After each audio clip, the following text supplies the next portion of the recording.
que Él también ha llegado a ser nuestro Dios.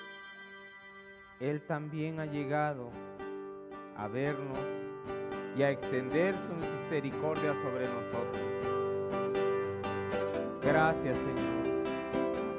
Gracias por dar tu vida, Señor. Y luego por resucitar, Señor, para darnos la fe de que nuestra espera en ti no es en vano. Aleluya.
Ahí está la prueba de que no confiamos en un filósofo, no confiamos en un buen hombre, confiamos en el Hijo de Dios, confiamos en el Altísimo, que fue Él, no una buena persona la que dio su vida por nosotros, fue Dios mismo, para poder perdonar nuestros pecados. Gracias, Señor. Por eso es que eres glorioso Salvador. Jesucristo, glorioso Salvador. Dios mismo. Bendito seas, Señor.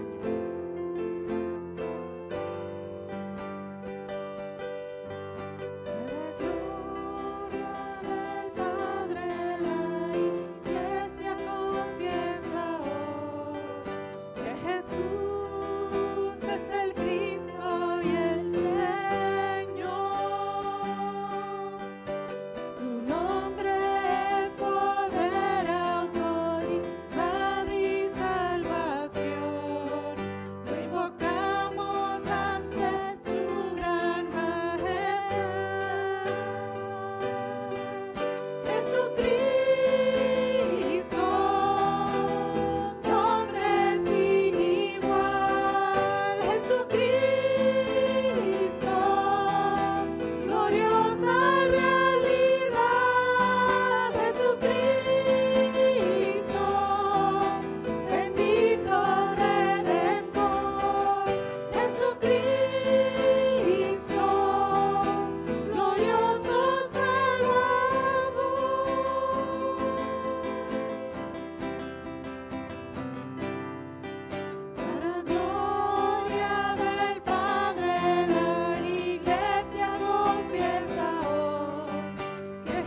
La iglesia te confiesa.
Gracias, Jesús, porque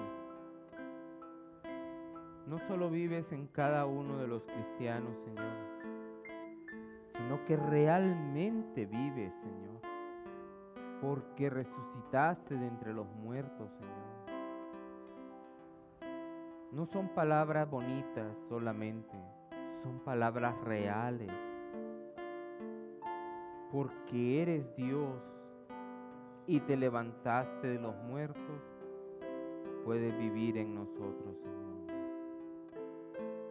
te damos gracias, Señor, por este hermoso tiempo, Señor. Y te rogamos nos bendigas con tu palabra, Señor. Todo para gloria de tu nombre, Señor. Te lo rogamos en el nombre de Jesús. Amén.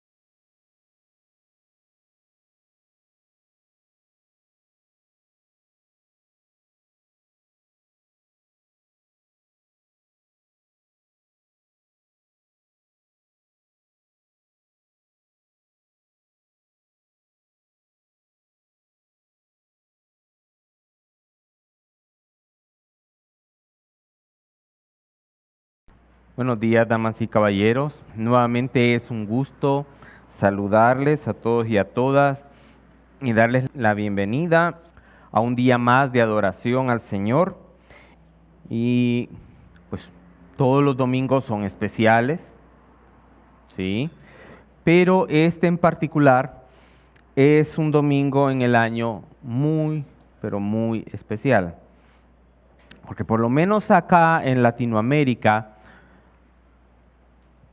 y en algo otras regiones del mundo estamos conmemorando la llamada Semana Santa. Y la Semana Santa es una conmemoración de la pasión del Señor Jesucristo, lo que Él sufrió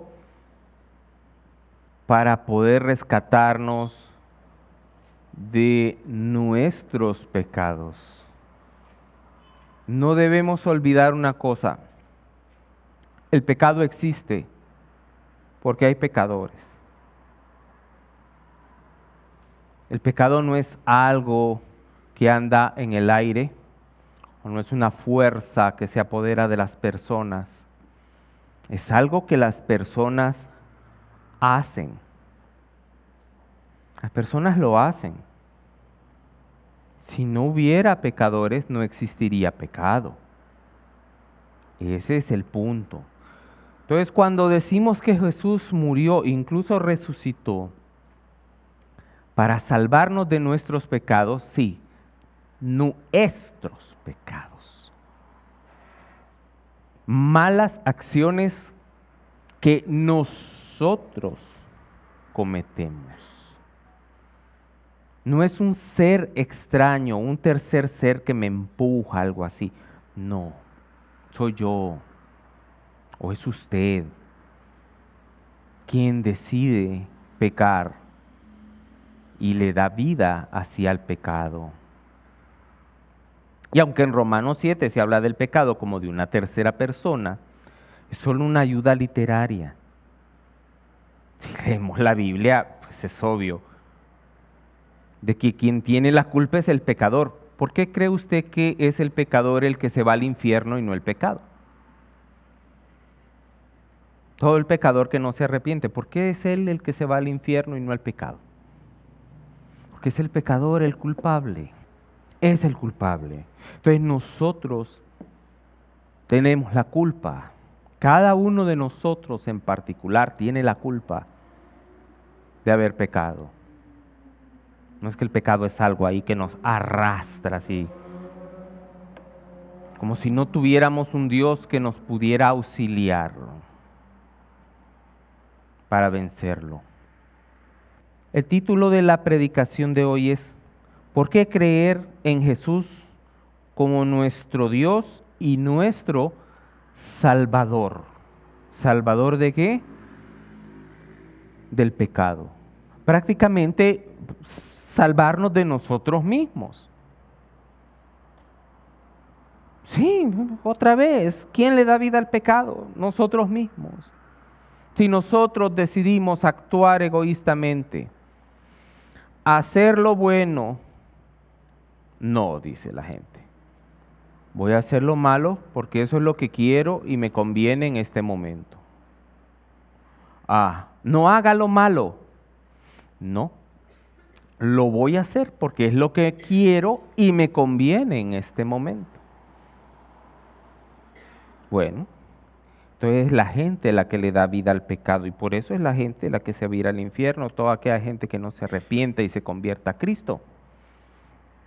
Pero Dios, en su misericordia, ha diseñado una alternativa a esto.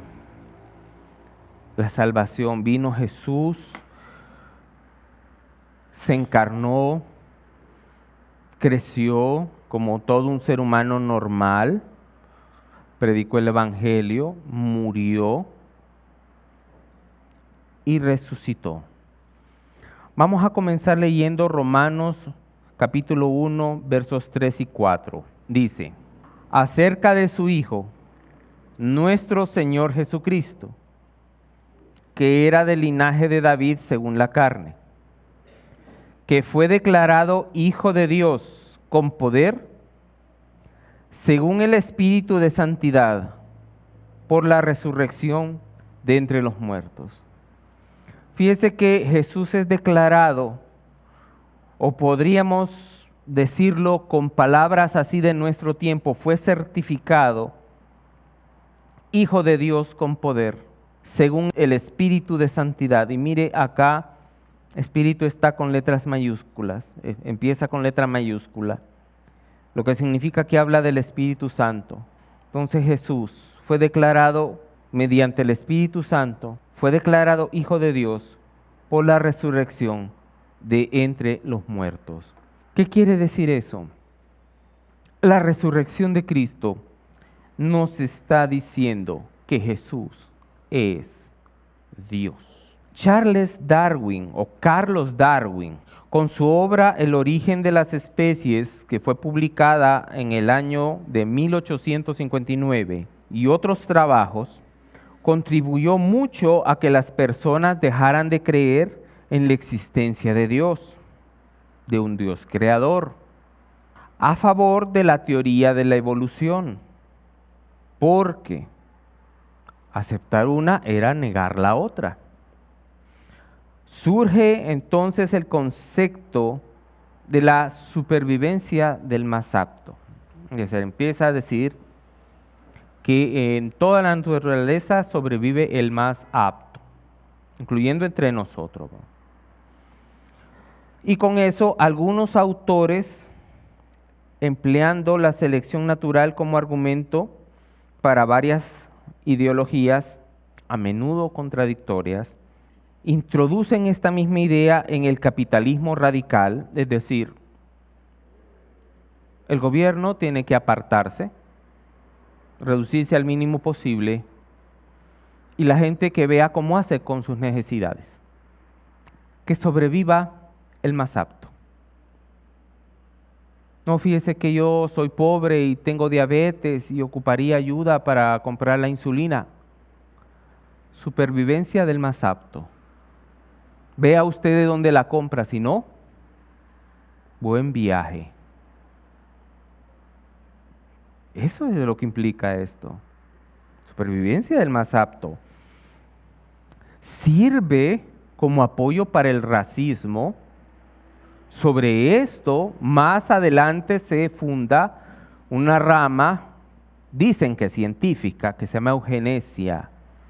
Y eugenesia es los humanos, mejorar a los humanos, y sobre la eugenesia se montó mucho de lo que fue el racismo científico, y este racismo científico tuvo un fruto bien amargo que se llamó Partido Nacional Socialista o Partido Nazi, que fue el que mató a más o menos 6 millones de judíos y otro montón de personas gitanas y un montón de eslavos allá por los lados de lo que hoy es Ucrania, Rusia, asesinatos en masa. Pero como ellos eran superiores,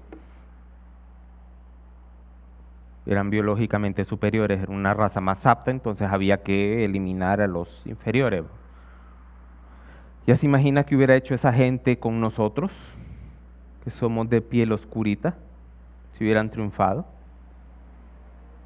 También surgen cosas, belicismo, colonialismo, neoimperialismo, la idea de que nuestros pueblos, así los pueblos de América Latina, de África, del sur de Asia, eran pueblos inferiores y que los pobres sabían que pues bueno, tenerles misericordia e ir y dominarlos y manejarlos a raya. ¿Me parece difícil? Bueno, eso está en la historia. Entonces, esto pasa cuando Dios es sacado de la ecuación, cuando Dios es sacado de la conciencia pública. Se dice que el mismo Darwin, al final de sus días, cuando vio la reacción que la sociedad había tenido a sus ideas, es decir, este racismo, la eugenesia, toda esta conducta y otras conductas, el mismo Charles Darwin lamentó haberle dado al mundo esta teoría de la evolución porque dijo, cuando quitamos a Dios de en medio, les quitamos a la gente el freno moral.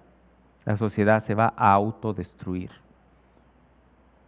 Pero, gracias a Dios, nosotros tenemos evidencia de que Dios sí existe.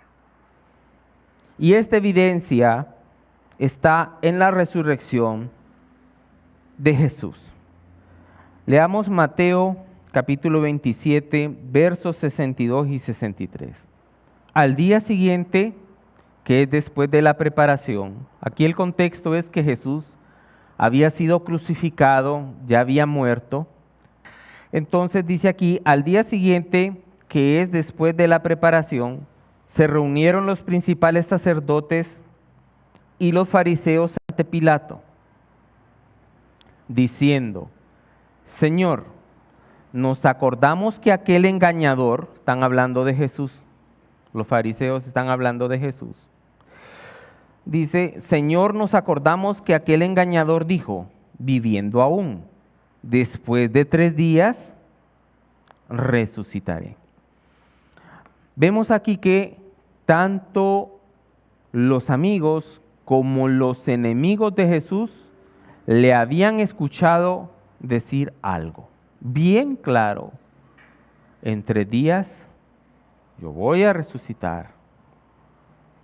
Y eso tenía una implicación grande, porque si ese hombre que acababa de morir en la cruz resucitaba, ese hombre venía de Dios.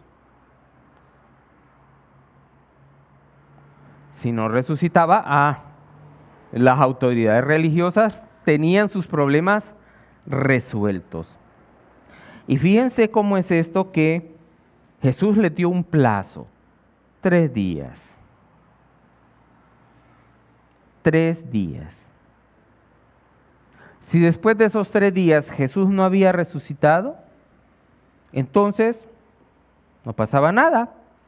Ese hombre que acababa de morir crucificado no era el Mesías. Porque él había dicho, yo voy a vencer a la muerte en 3 días y no lo hizo. Bueno, ahí está, ya. Se acabó. Miren, ahí está. Él dijo que iba a resucitar y no lo hizo. Miren, ahí está. Era un ser humano como cualquiera de nosotros. Un buen predicador, un hombre valiente, pero ser humano al fin y al cabo.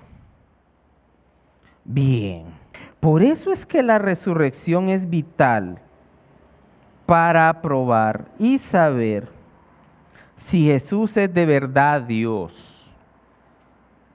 Y si es Dios, por tanto tiene la autoridad de hablar todas esas grandes palabras que Él habló. Te lea, por ejemplo, el Sermón del Monte, capítulo 5, 6 y 7 del Evangelio de Mateo. Fíjese cómo Él está hablando ahí y bueno, si hubiera sido solo un hombre, ¿no era eso demasiada pretensión? A ver, ¿usted lo cumplía, rabino? Ah, pero si él era Dios, la cosa da un vuelco bastante diferente. Y entonces, ¿cuál es la prueba de que Jesús es Dios y que por tanto esas palabras son palabras de vida y son palabras honestamente en extremos serias? La resurrección. Hoy en día examinaremos algunas verdades sobre la resurrección de nuestro Señor Jesucristo. En primer lugar, vamos a hablar de que la resurrección es una realidad histórica. Realidad histórica. Una verdad que está en la historia. No es un cuento. No es una leyenda, es una realidad. Hay personas que dudan de la resurrección porque dicen que no es científica. Pero el método científico enfrenta el problema de no poder probar cualquier cosa relacionada con un hecho histórico, irrepetible, tal como lo fue la resurrección de Jesús. ¿Qué es el método científico? Es que usted pueda diseñar un experimento que por la repetición de ese experimento varias veces, usted pueda decir, esto es la verdad. Es como tirar, por ejemplo, una moneda para arriba. Hágalo 1.000.000 de veces y la moneda cae. Entonces, ¿qué deducimos? Que existe la ley de la gravedad, tal y como lo dijo el señor Isaac Newton. Pero con un hecho histórico no podemos hacer así. Jesús fue crucificado y resucitó una vez. No podemos hacer un experimento de ese tipo repetitivo para probarlo. Así como no podemos probar así en un tubo de ensayo o con un acelerador de partículas, etcétera, etcétera, si existió Morazán o si existió el indio Lempira. Ustedes saben la discusión que hay en nuestro país si ese prócer, así tan querido por el pueblo hondureño, realmente existió. Lempira, o si lo mató un soldado español, o si realmente estaba en una peña y a traición le dispararon con un arcabuz. ¿Cómo probarlo? O cómo probar que existió Napoleón. Usted le han dicho que existió Napoleón, ¿cómo lo prueba?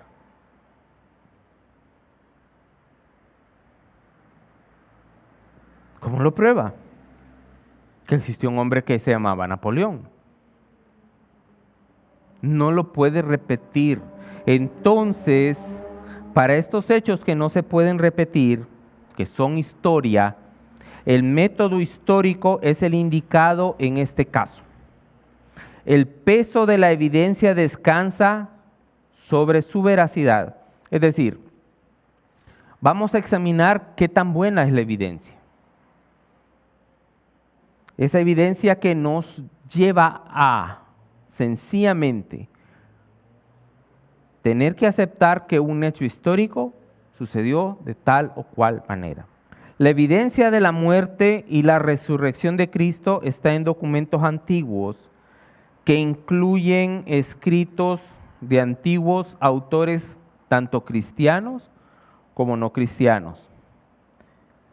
También a esto le ayuda muchos descubrimientos arqueológicos realizados en Mesopotamia, Palestina, Egipto, así como registros del Imperio Romano. Los romanos eran ordenados, llevaban registro de muchas cosas, y sumando todas estas evidencias de carácter histórico, se establece la confiabilidad y la precisión histórica de los antiguos manuscritos bíblicos, que es donde está escrito que Jesús vivió y resucitó. Tenemos personajes como Séneca, Livy, Plutarco y otros escritores de aquel tiempo que se refieren a las prácticas de la crucifixión en sus trabajos. Entonces nosotros leemos en la Biblia sobre la crucifixión. Bien, entonces estas personas que vivieron por esos años, en sus escritos, dicen, bueno, la crucifixión, y entonces nosotros vemos que concuerda. Jesús es mencionado por historiadores romanos como Cornelius Tacitus, Plinio el Menor y Seutonio.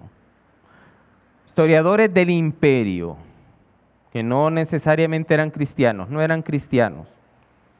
Y ellos dicen que en Palestina había andado un hombre predicando, si se le podía decir hombre, dice uno de ellos.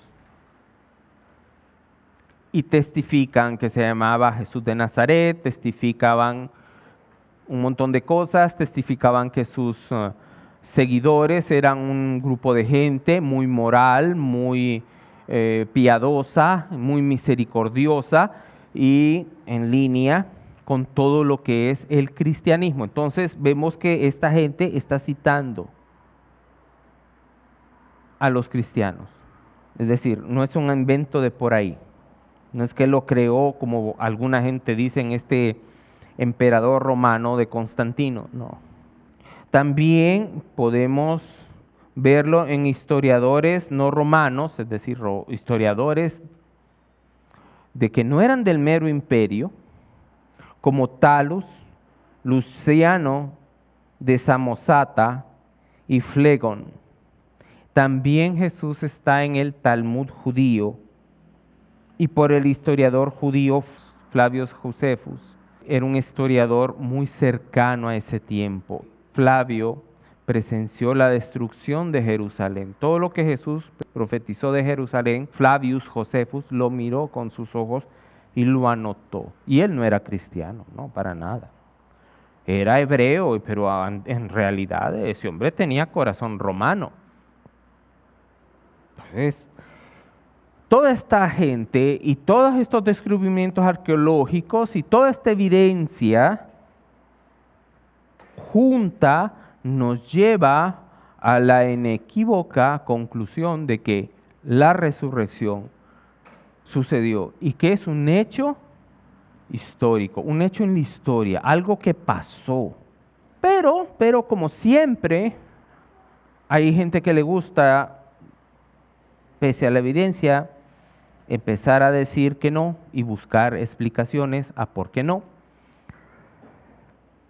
Surgen algunos conceptos, algunas ideas, algunas teorías que hablan de que no, de que Jesús no resucitó. Vamos a analizar algunas de ellas. La primera teoría o explicación que dan algunos para decir que Jesús no resucitó, es decir, que Jesús fue robado, el cuerpo de Jesús fue robado. Porque una de las evidencias más grandes de la resurrección de Jesús es la tumba vacía. La tumba estaba vacía. J.N. Anderson, en su libro Cristianismo, testigo de la historia, comenta lo siguiente: la tumba vacía se yergue cual una verdadera roca como un elemento esencial en la evidencia para la resurrección. La gente niega la resurrección y dicen, no sucedió. Pero ahí está una tumba vacía, como cantábamos hace un momento, que está para probar que vive Él. Bueno, entonces, ¿qué dice la gente que alega o que quiere explicar el por qué la tumba estaba vacía, pero sin necesidad de que eso signifique que Dios o que Jesús resucitó de los muertos? Bueno, vamos a ver estos argumentos que no son válidos y vamos a verlo. Dice, Cristo nunca murió realmente en la cruz, sino que solamente sufrió un desmayo. Esa es una de las explicaciones que se dan a por qué la tumba estaba vacía. Tornas J. Thorburn observa que sería difícil imaginar que aún el más poderoso de los hombres, es decir, usted imagínese uno de esos campeones de boxeo del peso pesado que miden más de 2 metros y son una montaña de músculos, imagínese una persona de esas, después de soportar todo esto, es decir, después de soportar los azotes de Roma, es decir, aquel flagellum que tenía aquellas puntas de hueso que se enterraban en la carne y raspaban, herían, y los romanos daban azotes hasta que se aburrían, la pérdida de sangre. Luego a Jesús le dieron garrotazos en la cabeza, un montón de garrotazos en la cabeza. Entonces este analista dice, bueno, imagínese a un hombre así fuertudo, tremendo, y que después de soportar esto no sucumba a la muerte. Porque también hay que considerar la misma crucifixión. Jesús le dijo a Tomás, mete tu dedo aquí en mi mano. Mételo, Tomás. Tú acabas de decir de que no te vas a convencer de que yo resucité hasta que metas tus dedos en mis heridas y tu mano en mi costado. A ver, mételos.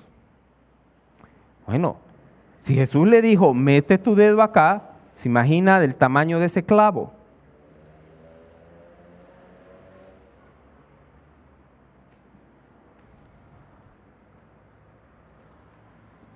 Bueno, vamos sumando, ¿verdad?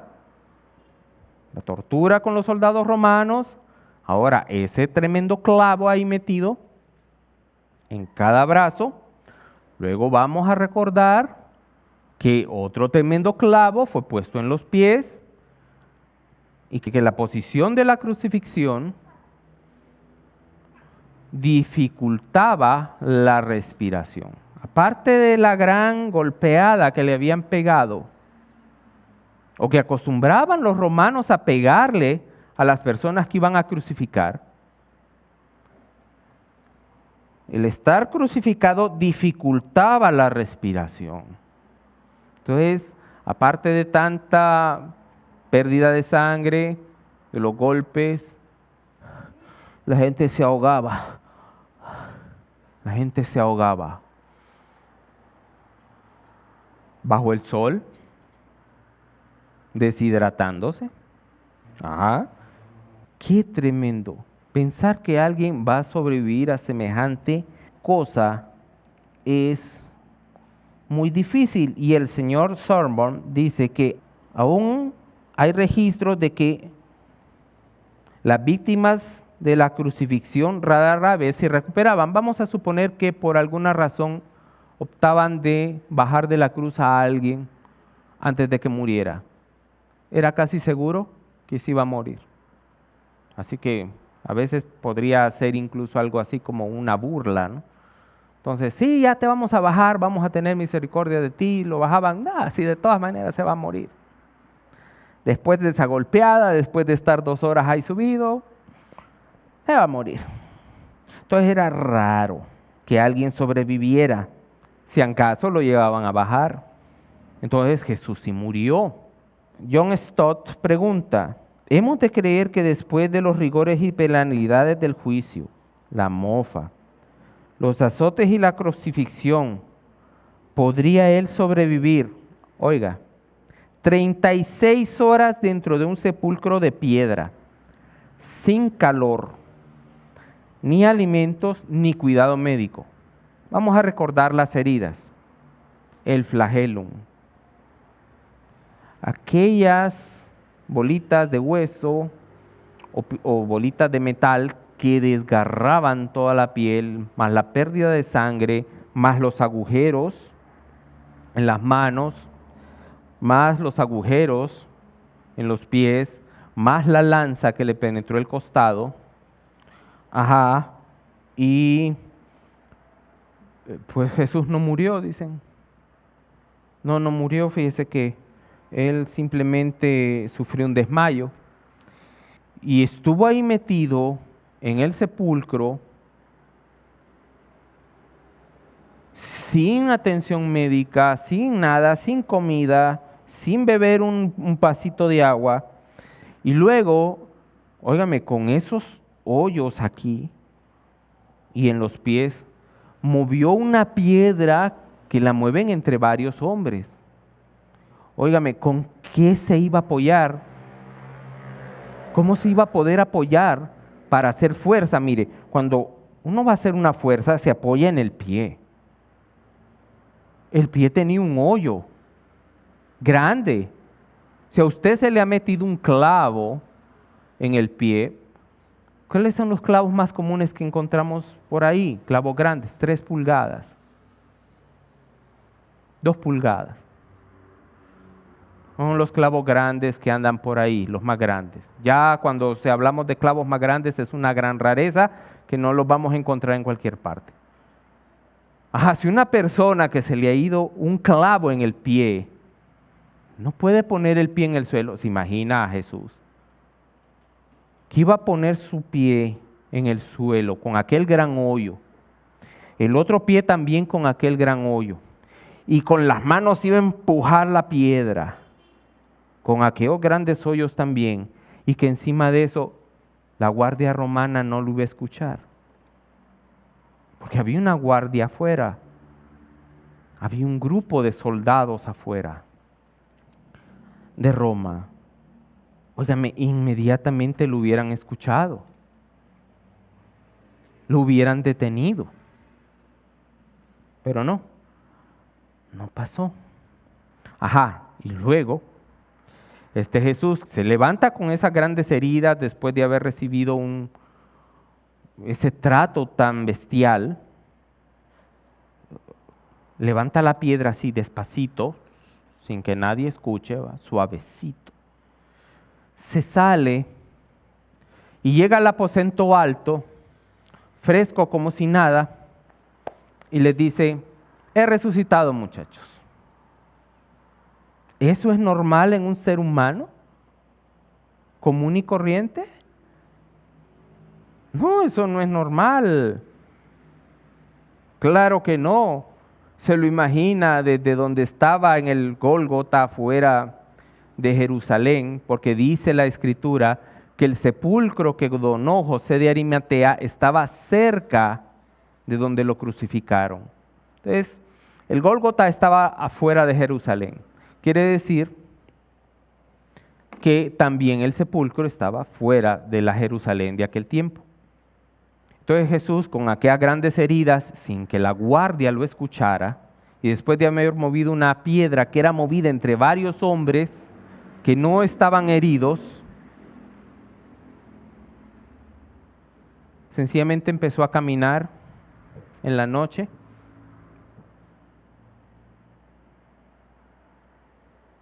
Y se escondió a saber en dónde, y a la noche siguiente se les aparece en el aposento alto. Hola, ya resucité, ¿cómo están? ¿Se puede hacer eso? ¿Lo podrá hacer un ser humano? Pues claro que no lo puede hacer. Entonces, eso de que Jesús era un hombre ordinario y que lo único que pasó cuando lo crucificaron fue que se desmayó, eso no tiene sustento. Es imposible. Otra teoría es, no, Jesús sí se murió, pero lo que pasó fue que se robaron el cuerpo, se lo robaron. Bueno, entonces, ¿quiénes se lo robaron? Pues los discípulos, los apóstoles. Porque mire, entre más gente sepa un secreto, más rápido se va a divulgar. Entonces, si alguien se iba a robar ese cuerpo, tenían que ser los 11 discípulos, por lo menos. No meter a otra gente en medio, porque entonces se iba a ir regando el secreto. Entonces ellos tenían que haber robado, se lo tenían que haber robado. Bien, pero fíjense que esto también es una aceptación de que la tumba está vacía. Están aceptando que la tumba está vacía. Porque si no se lo hubieran robado, ahí estaba el cuerpo. No está el cuerpo, fue que se lo robaron. Ok, vamos a ver si es cierto que se lo pudieron haber robado. El profesor F.F. Kevan comenta, los enemigos de Jesús no tenían motivo para hacerlo. Es decir, los fariseos no tenían razón para hacer desaparecer el cuerpo. De pronto la gente dice, no, es que a los fariseos les convenía hacer desaparecer el cuerpo de Jesús, y ahí empiezan un montón de razones, pero no les convenía, en realidad no les convenía. Para ellos habría significado una ventaja que el cuerpo permaneciera donde estaba. ¿Por qué? Porque cuando apareciera la gente que creía en Jesús, ellos sencillamente hubieran dicho, ¿quiere entrar a ver el cadáver? ¿Quiere entrar a ver los huesos? No dijo él que iba a resucitar en 3 días. Pero quiere entrar, venga, lo acompañamos. Venga, vea los huesos de esa persona que usted dice que resucitó. Mire, y ahí se acababa. Entonces a las autoridades les convenía tener un cuerpo ahí para decir, mire, aquí está, él no resucitó en ningún momento. Entonces los fariseos y las otras autoridades religiosas no les convenía hacer desaparecer el cuerpo de Jesús. Ahora, entonces, son los discípulos los que se lo robaron. Bueno, McDowell comenta sobre los discípulos. La depresión y cobardía de los discípulos es un argumento contundente en el sentido en que ellos no podían de repente haberse puesto tan valientes y atrevidos como para enfrentar a un destacamento de soldados en el sepulcro y robar el cuerpo. No tenían ánimos para intentar algo semejante. Los fariseos fueron donde Pilato y le dijeron, este hombre dijo que en 3 días iba a resucitar, te pedimos que nos des una guardia, un grupo de soldados romanos armados, y vamos a sellar el sepulcro.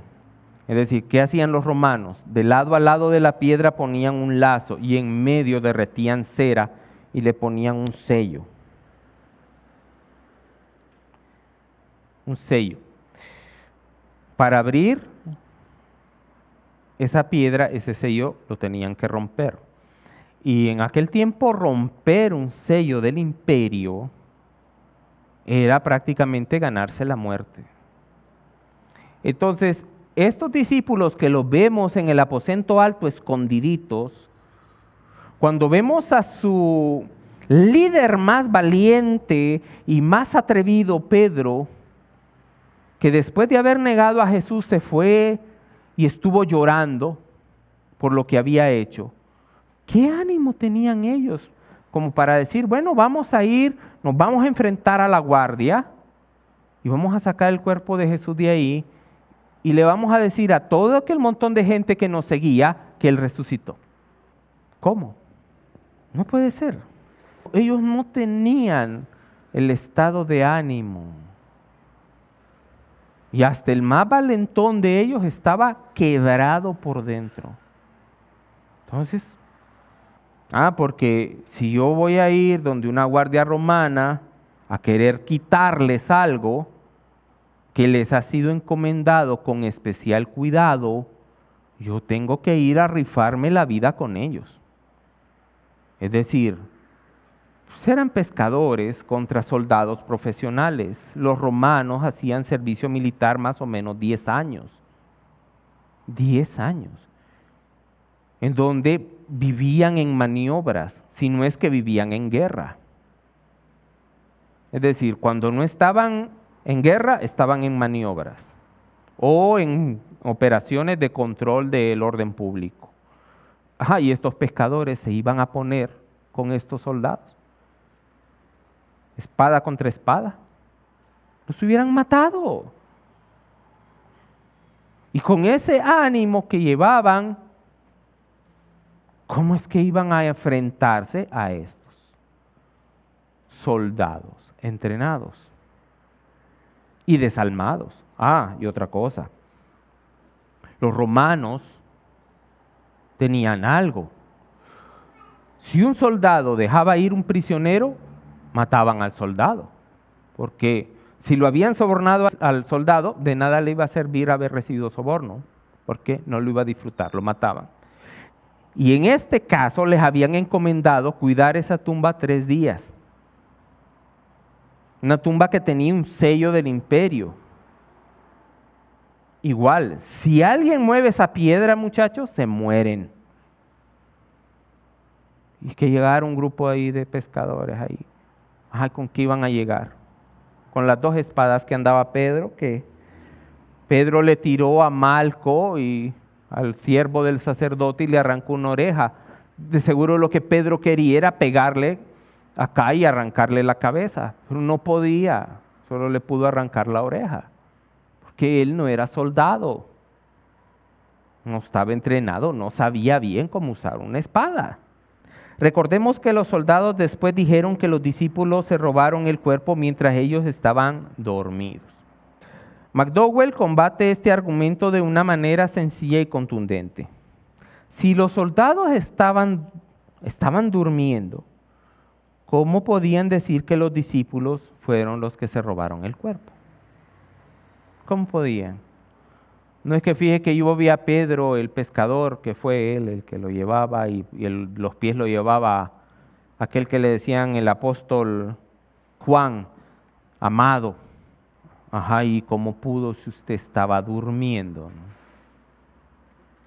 Cosa que es absurda también entre los romanos. Como ya hablamos, los romanos, si llegaban a perder aquello que estaban defendiendo, se morían. Tenga por seguro que más de uno estaba despierto y listo para dar la alarma a los otros y los otros hubieran saltado inmediatamente a pelear. Porque estaban peleando no por ese objeto, también estaban peleando por sus propias vidas.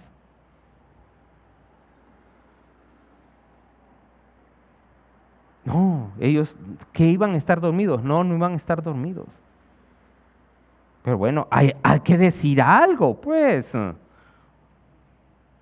Hay que decir algo. Famoso es en nuestro tiempo cuando se dijo de que Irak tenía armas de destrucción masiva y que por eso los Estados Unidos los iban a invadir.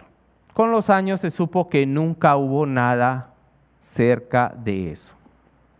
No habían bombas nucleares, no habían armas químicas, no habían armas bacteriológicas, no había nada. Pero la cosa es que para justificar esa invasión tenían que decir algo. Tenían que decir algo. Y así estos soldados también están diciendo, es que estamos durmiendo, pero fueron ellos. Sí, fueron ellos, seguro. Wilbur M. Smith escribe, debería notarse ante todo que las autoridades judías nunca cuestionaron el informe de los guardias. Ellos no salieron a verificar si la tumba estaba vacía, pues sabían que estaba vacía. Fíjese cómo estos enemigos de Cristo confiaban más en el poder de Dios que los mismos apóstoles. ¿Se acuerda que Pedro y Juan fueron a ver la tumba? Ellos no. Ellos no necesitaban. La tumba está vacía. No está. Los guardias nunca hubieran vuelto con una historia como esta en sus labios a menos de que estuvieran informando hechos indiscutibles. La Biblia nos dice que llegó un ángel y movió la piedra y que Jesús salió. Entonces, estos guardias se van donde las autoridades religiosas y le dicen, miren, ese hombre resucitó. Incluso llegó un ser luminoso, grande, y quitó la piedra de en medio como si fuera nada, y nosotros quedamos paralizados como muertos, y ahí estábamos y teníamos terror. Y entonces salió, está vivo entonces. Estos guardias, recuerden, se jugaban la vida en esto. Y se fueron, fíjense que se van primero con los fariseos y no se van con sus comandantes. ¿Por qué? Porque por ser judíos los fariseos les podían creer. Y les creyeron. ¿Y qué les dijeron? Ahí está en la Biblia. Miren, tomen dinero.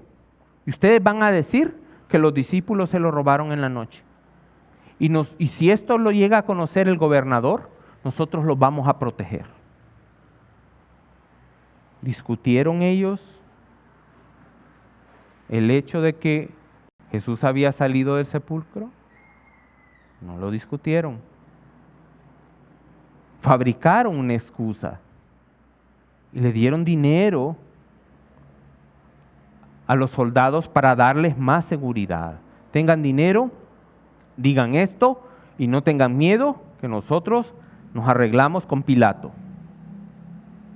Muy posiblemente, no sé esto en realidad, pero puedo especular de que ellos se movieron rápido a buscar a Pilato y a decirle, mire, no conviene que no sé qué, que no sé cuánto, y lo convencieron, porque aquí, para estos soldados, la receta era que los iban a matar a ellos. ¿Por qué? Porque dejaron que un grupo de gente llegara, rompiera el sello imperial y se robara una propiedad que en el cuerpo de Jesús en ese momento era visto como una propiedad del imperio. Entonces ellos se lo llevan y estos, ¿ustedes cómo es que lo dejaron? Ajá, y ya sabemos, bien sabemos, porque hemos estado observando a ese Jesús de Nazaret y sabemos que él les decía, apóstoles son pescadores, son gente de paz. ¿Cómo es que ustedes militares de carrera se dejan robar de unos campesinos inocentes, que no pueden manejar una espada, que no pueden manejar una lanza? Maten a estos inútiles. Eso hubiera hecho un comandante romano. Lo más seguro es que hablaron con Pilato ese mismo día. Mire, Pilato, ¿qué pasó acá? Y recuerden una cosa con Pilato. Evangelio de Juan. Pilato entendía que Jesús era el Cristo. Pilato entendía que Jesús era hijo de Dios. Por eso también él ve. No le costó cerrar la boca. El investigador Edgar Gordon comenta por qué los discípulos no fueron arrestados y examinados de inmediato. Pues un acto semejante al que se imputaba significaba una seria ofensa contra las autoridades existentes, contra el imperio, no contra el Sanedrín, no contra el imperio que tenía ocupado Israel ahí, contra las gloriosas legiones de Roma, contra ellos, porque habían roto su sello. Porque saber qué habían hecho con sus soldados y los habían dormido, pero dormidos habían visto cómo se robaban el cuerpo, cosas extrañas. ¿Por qué no fueron obligados a presentar el cuerpo? Es decir, bueno, ustedes lo robaron, o lo traen o se mueren ustedes y sus familias. Así se hacía eso. Pedro, mire, usted tiene suegra, tiene entonces esposa y muy seguramente tiene hijos. Los vamos a matar. A todos los vamos a crucificar. Así que contamos 3 y ese cuerpo aparece. Solo a usted lo vamos a matar por andar de atrevido. Pero si no aparece a la cuenta de 3, la familia de todos ustedes se muere. Y ustedes también, claro. No, nadie los citó, nadie los llamó. Después estaban en Pentecostés predicando. Sí, los arrestaron, los intimidaron y los volvieron a soltar. Que es que Roma no los andaba buscando. ¿Por qué los soldados imperiales no los buscaban? Los romanos, no digo la guardia del templo, los romanos. ¿Por qué no los buscaban por haber roto el sello? Que Pilato había dado el visto bueno a este alegato. Había resucitado. A Pilato le quedaba claro. Lea usted en el Evangelio de Juan, cuando Pilato interactúa con Jesús, cómo él llega a esa convicción. Este hombre es hijo de Dios.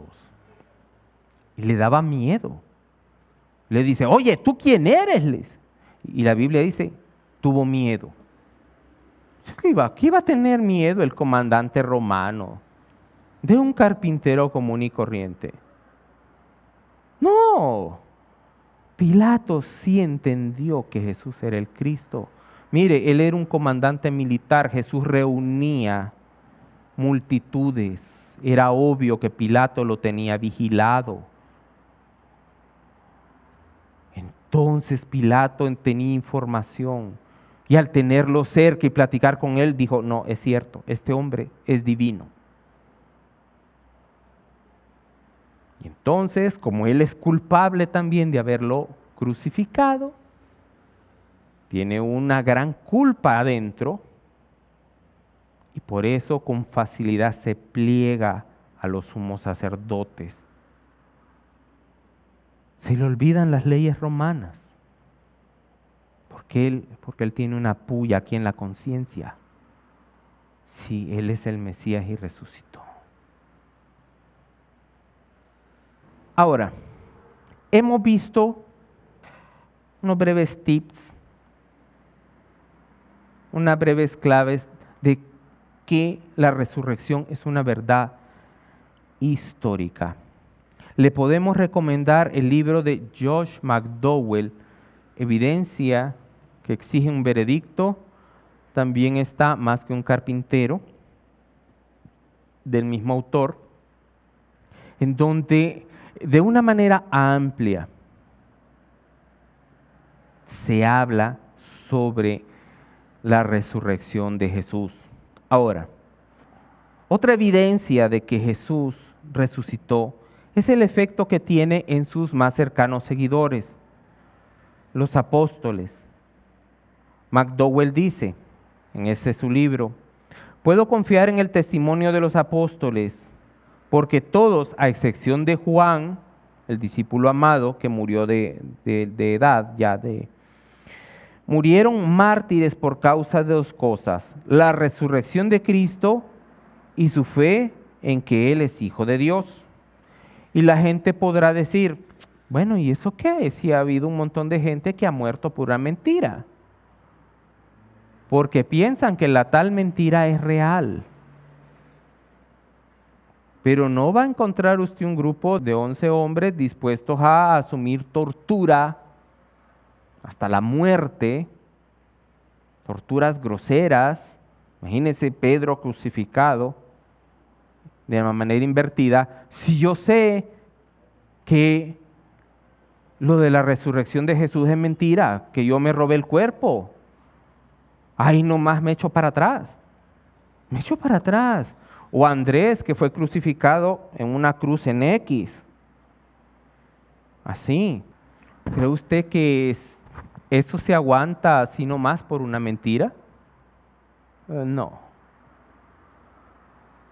Ellos estaban seguros y convencidos de que Jesús había resucitado, que lo habían visto vivo, que habían podido ver los agujeros en sus manos, en sus pies, en su costado.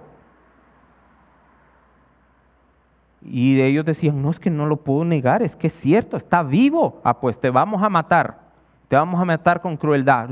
¿Y qué voy a hacer? Háganlo, pero está vivo, es Dios. ¿Qué voy a hacer yo? Mátenme si quieren, tortúrenme si quieren, ¿y eso qué va a cambiar? Háganlo. Y ellos dieron ese testimonio. Todos los 11. Los que se supone que llegaron y se robaron el cuerpo. Si hubiera sido mentira la resurrección de Jesús, ellos lo sabían. ¿Por qué? Porque si habían robado un cuerpo muerto, ya saber a dónde lo habían enterrado. No hubieran aguantado. Otra evidencia así fuerte es la conversión de Pablo. Bueno, Pablo, hemos predicado mucho sobre Pablo. Pablo, que al principio del libro de los Hechos se le llama Saulo, pues Saulo era un aristócrata en la sociedad de Israel, miembro de los fariseos, pero era un miembro devoto de los fariseos. Él se sentía de veras un hombre de Dios y, como le digo, era aristócrata, conocía al sumo sacerdote, no era cualquiera el que iba a tener así como una relación así de confianza con el sumo sacerdote, como para decir que iba a entrar a su oficina y pedirle cartas para ir a Damasco y traer presos a los cristianos. No, tenía que ser alguien importante. Entonces este hombre era un aristócrata, tenía una posición, tenía fama, etcétera, etcétera. Y después resulta que se convierte en cristiano, pierde su dinero, pierde su posición social, sus influencias. Sus antiguos amigos fariseos ahora lo perseguían para matarlo. Y así estuvo Pablo 25 años de su vida, sufriendo persecución, hambre, desnudez. Usted lo puede leer en las cartas de Pablo, todo lo que Pablo sufría. Y Pablo lo sufría por una cosa. Él decía, es que yo lo vi resucitado. Yo lo vi resucitado. Está vivo y es Dios. Lo vi resucitado. Siervo al 100%. ¿Por qué? Es que me convenció que tenía razón su filosofía. Es que me convenció su enfoque teológico. No. Yo lo vi resucitado.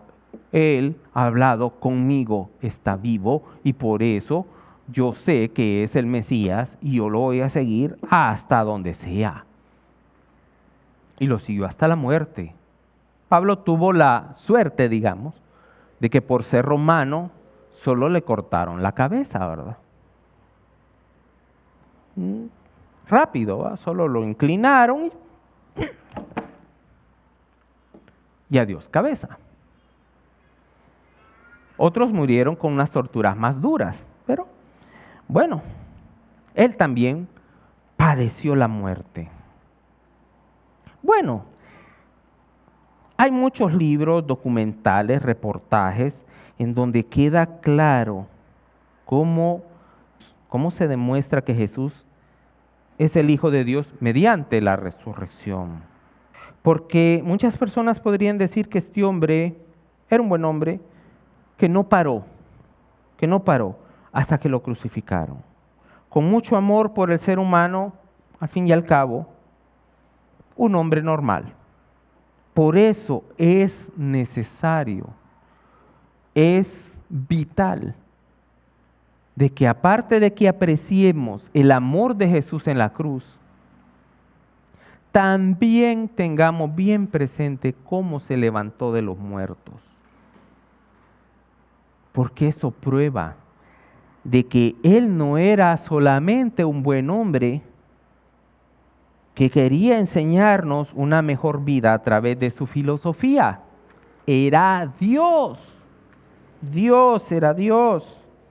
Bueno, y si es Dios, entonces todo lo que Él dice tiene un carácter tan serio.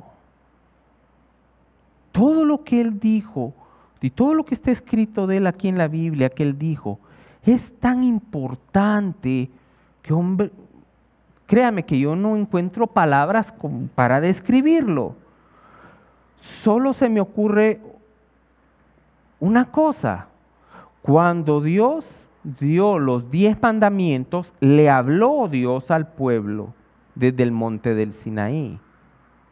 Y el monte de Sinaí temblaba y todo estaba oscuro. Y la cima del monte era una llamarada así, enorme.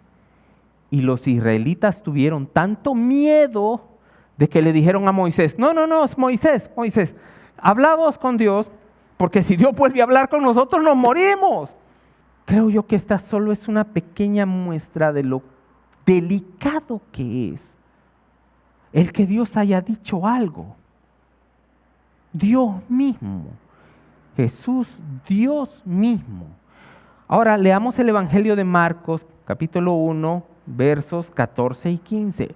Dios mismo, garantizado por su resurrección, nos dice: después que Juan fue encarcelado, Jesús vino a Galilea predicando el Evangelio del reino de Dios, diciendo, mire, aquí vienen las palabras de Jesús: el tiempo se ha cumplido y el reino de Dios se ha acercado.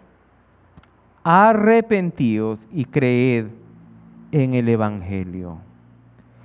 Dios nos está diciendo, arrepentíos, ya sabemos, arrepentirse dejar el pecado por la maldad del pecado mismo. Darle un giro total a nuestra vida, de nuestra maldad hacia lo que es la bondad de Dios.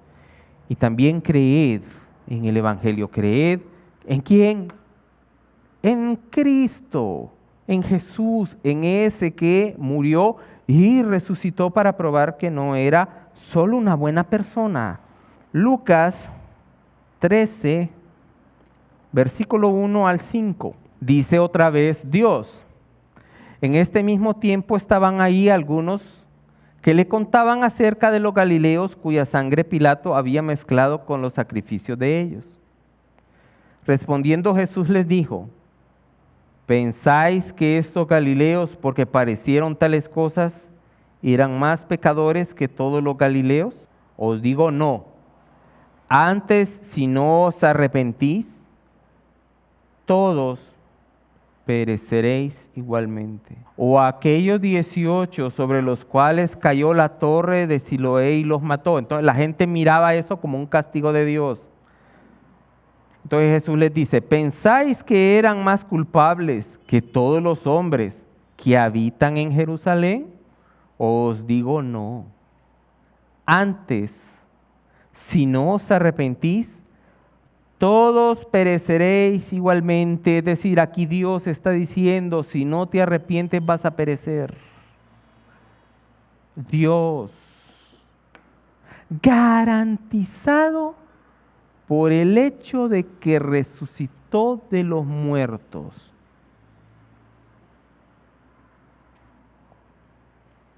Dios mismo diciendo, dando una orden: arrepiéntete. De lo cual acá hemos hablado muchas veces de qué es el arrepentimiento. Ahora, también dice ahí, creed. Juan, Evangelio de Juan, capítulo 3, versos 16 y 17. Porque de tal manera amó Dios al mundo. Está hablando Jesús, está hablando Dios, que ha dado a su Hijo unigénito, para que todo aquel que en Él cree no se pierda, mas tenga vida eterna. Porque no envió Dios a su Hijo al mundo para condenar al mundo, sino para que el mundo sea salvo por Él.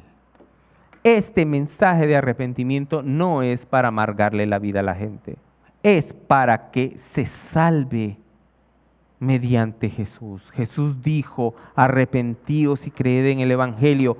En este versículo podemos ver ese amor, esa garantía de que Dios quiere restaurarnos, que quiere llevarnos otra vez a su seno. Y otra vez no lo está diciendo un apóstol, un profeta, no lo está diciendo un filósofo, etcétera, etcétera. Lo está diciendo Dios.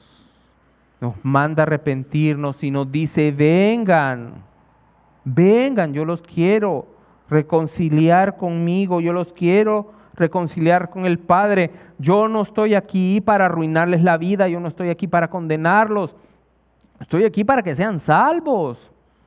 En otra parte del Evangelio de Juan dice: para que de su interior fluyan ríos de agua viva. Esos son los propósitos de Dios dichos por la boca de Dios, por la boca de Cristo a Dios. ¿Y cómo sabemos? Porque este hombre resucitó de entre los muertos. Sí, un hombre, 100% hombre, y también 100% Dios, que se levantó de los muertos. Vamos a meditar un poquito. La evidencia está claramente a favor de Jesús como Dios hecho hombre. Sin embargo, hay algunos que rechazan la evidencia debido a las implicaciones que tiene para sus vidas. Si es solo otro maestro de moral, Sócrates, Platón, podemos ignorarlo. Pero si Jesús es Dios, entonces hay que obedecerle sin excusas. Otras personas, sin embargo, aunque aceptan aceptan la evidencia y afirman creer que Jesús es Dios, viven como si no lo creyeran, pecando tranquilamente, sin preocuparse por las advertencias de Jesús, que es Dios mismo. Imagínense. Dicen que creen que Jesús es Dios, pero sus palabras las tienen como que no fueran palabras de Dios y no les hacen caso. Jesús es Dios. Su resurrección de entre los muertos nos garantiza que así es y permite que confiemos en que cada una de sus palabras es verdad y que se cumplirá sin lugar a dudas. Aquí no hay incertidumbres, aquí no hay depende de. Son palabras de Dios, palabras firmes, verdaderas. Él tiene todo el poder para hacer que lo que Él ha dicho se cumpla. Pero, ¿qué hará usted con estas verdades? ¿Obedecerá las palabras de Jesús como palabra de Dios que es? Aunque diga creer que Él es Dios, ¿vivirá usted como si no lo fuere? ¿Qué va a hacer? Recuerde que un día tendremos todos nosotros que presentarnos ante el tribunal de Cristo, del que resucitó de los muertos, de Dios. Y si usted no lo obedece cuando Él dice arrepentíos y creed en el Evangelio, ¿qué excusa cree que podrá ser suficiente para no haberlo obedecido? Demos gracias a Dios. Padre nuestro, gracias por habernos dado tu vida, Señor, con todo amor, Señor.